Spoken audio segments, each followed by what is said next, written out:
Welcome back to my channel, and if you're new here, welcome! My name is Eva Landry. Today I'm showing you a vlogging setup for beauty tutorials or studio vlogs. I got a Sequin tablecloth for my wedding and I'm using it as a backdrop for this setup. I'm simply going to tape it to the wall. You could use any fabric of your choice or paper. I find that gift paper is often pretty cheap and colorful, so it's a good choice.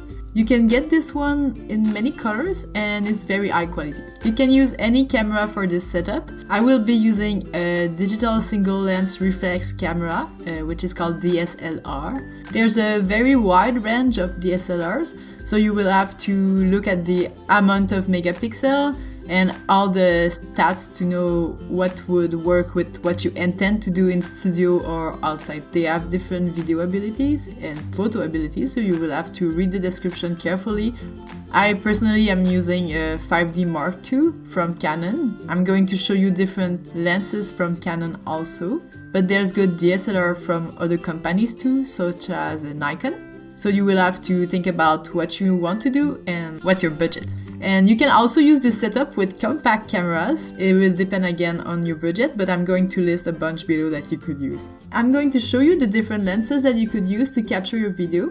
So by seeing the different lenses format, let's say 24mm, 35mm, 50mm, it's going to change the appearance of my face and the background every time I change lenses. You will be able to have a better idea of which look is best for you. I'm not saying that this particular DSLR is the best for the job, it only reflects my personal budget and need.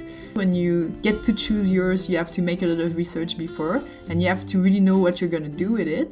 My 5D Mark II does not autofocus while it shoots, so that means every time I shoot video, I have to focus either by calculating the distance or by hand. And the newer version, the Mark III and Mark IV, do autofocus while it shoots, so that's a big plus. So if you have the budget for that, go for it. My 5D Mark II doesn't have a flip screen, so for beauty video it's good to have something to verify if you're in focus, and especially in this case, since it doesn't autofocus, you have to know what you're filming. So I am using an external screen mounted on a magic arm from Manfrotto. I simply use the clamp on the magic arm and I put it on the light stand, and then I linked my screen to my camera using the HDMI cable that came with it. It works fine. I think it really helps me focus. Again, these are all suggestions. You could use a compact camera and not at all bother with lenses. It gives a very different result, but it depends on what you're looking for. As for light setup, I got a kit of 2 light boxes with a boom stand, so there's another light box on the top. We will also be using a ring light for a main light source. I own an older version of a Stellar Diva ring light. It's an 18 inches ring light with a dimmer, and there's also a little stand in the middle where you can put your camera. You could go for this version, buy newer, that is $180 Canadian. You can get a cheap light stand on Amazon for about $25. Make sure you put a sandbag on the bottom. Make sure to buy sand because they never come with sand. Capturing the audio is also very important for your vlogs. I would recommend you go for a shotgun mic or a lavalier mic. This is the Video Mic Pro. It works on a 9-volt battery that is not included. But there's a bunch of different options for different budget and a lot of different brands, so make sure you do your research before buying. We're going to start with a Canon 24mm f1.4. I got a previous version of this one. You should always consider buying your gear used because it's a great way to save money. Like that's 1.4. You really see all the little bokeh, so it makes it more creamy and beautiful. Let's try now with the 50mm 1.4 by ZEISS. This one is manual focus only, so even if my camera could autofocus while it shoots, I couldn't autofocus with it. Here's an alternative by Canon that is even cheaper.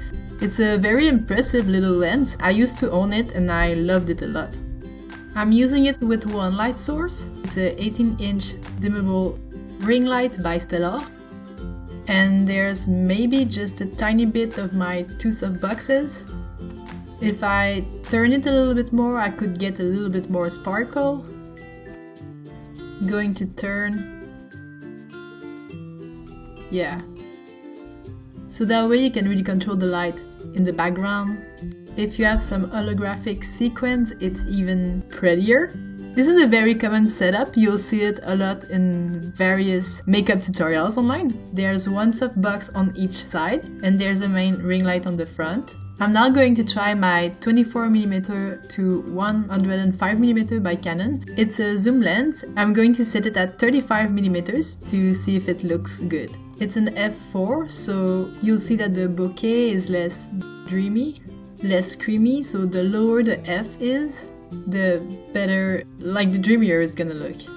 I think 35mm is a great size for makeup tutorials and it's great for portraits. I would personally go for a prime 35mm instead of a zoom lens. The image will appear more dreamy. This is at 50mm. This is the difference between using a zoom lens versus using a prime lens. On the left side you see that my lens is at f4, which affects the bokeh in the background. That's why it's a little bit less dreamy. And on the right side you see how creamy and dreamy the background is because the lens is at f1.4. So this is way tighter.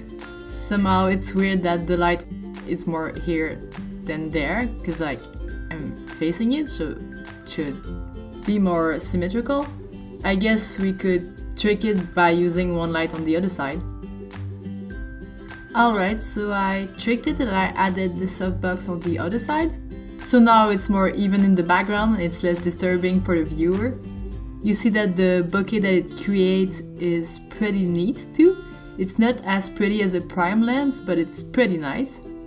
When you're using a ring light, you always get the little ring of light in the eye too. So if you don't like that, you can always simply use two softboxes like this on the side instead of the ring light on top. And I'm also going to add a light on a boom stand to lit all the hair on top of my head and remove some of the shadows.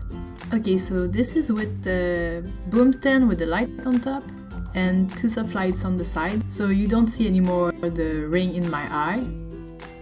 If we add a little bit of the ring light on top, I feel like the ring light works wonder with my dark circles. My setup is one softbox on each side, one ring light, and one softbox on a boom stand. Shooting with a DSLR camera and great quality lenses gives amazing results, but is more expensive.